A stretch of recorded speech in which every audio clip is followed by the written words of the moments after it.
So the creation of the heavens and the earth and everything in them was completed. On the seventh day God had finished his work of creation, so he rested from all of his work.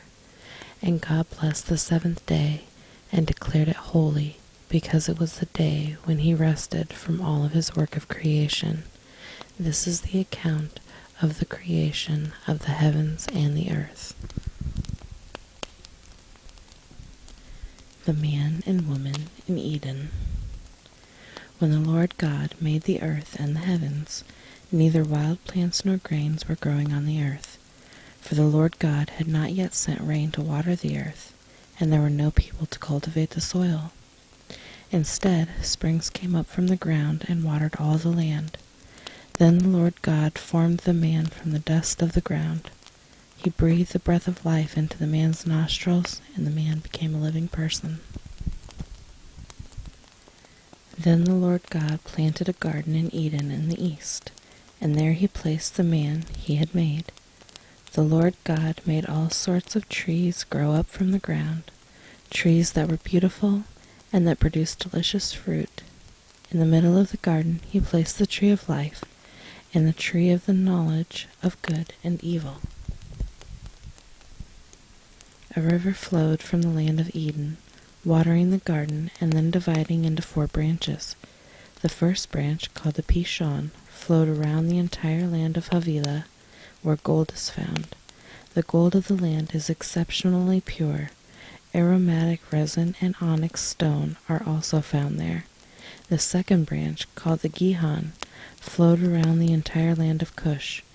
The third branch, called the Tigris, flowed east of the land of Ashur.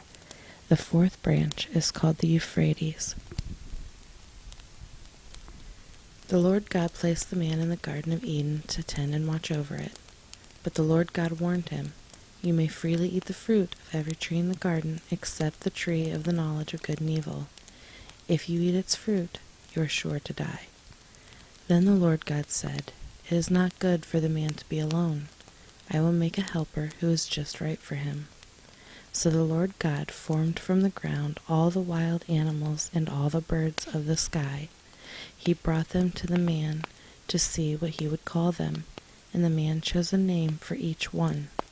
He gave names to all the livestock, all the birds of the sky, and all the wild animals, but still there was no helper just right for him.